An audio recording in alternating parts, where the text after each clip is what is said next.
Welcome to the Literary Titan podcast. In every episode, we dive into a book we've just read and share our thoughts, from best-selling authors to rising literary stars. We read it. Now let's talk about it. The Ancient Moon Goddess by Dale W. O'Neill tells a bold story.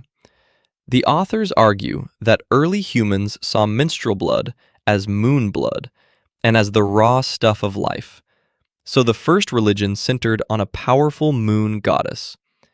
From there, they follow a long blood trail through Stone Age animism, sacrificial rituals, castration and circumcision, and then into Hebrew scripture and finally Christianity, where the goddess gets pushed underground but never quite disappears.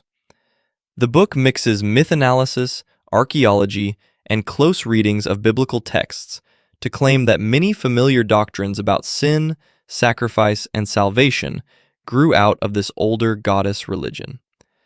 The core idea was gripping and unsettling for me. The link between menstrual cycles and the moon seems obvious once they lay it out, and the way they build a whole religious worldview from that simple pattern has real power.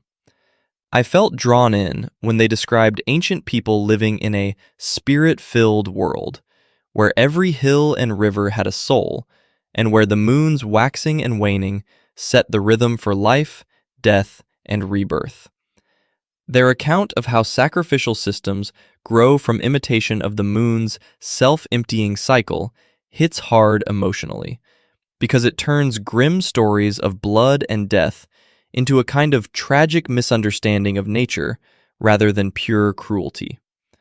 The writing is clear, direct, and often vivid, and the authors do a good job explaining ideas like sympathetic magic, animism, and as above, so below in plain language.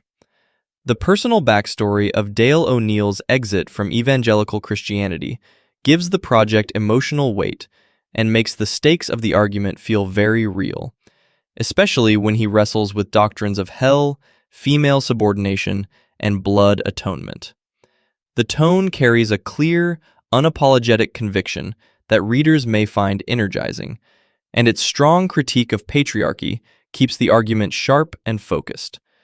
The authors write with such confidence in their perspective that the book often feels like a manifesto, which will especially appeal to readers who prefer bold, decisive interpretations over cautious academic debate. I would recommend this book to readers who are curious about the deep roots of biblical religion, who enjoy mythic thinking, and who feel ready to question standard church teachings about sacrifice, sin, and gender.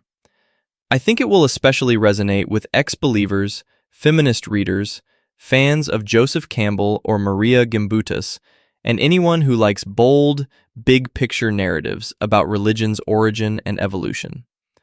For me, it was a provocative and emotionally charged read that I will keep turning over in my mind for a long time. Thanks for joining us on the Literary Titan podcast. If today's review sparked your interest, be sure to pick up a copy of the book and experience it for yourself.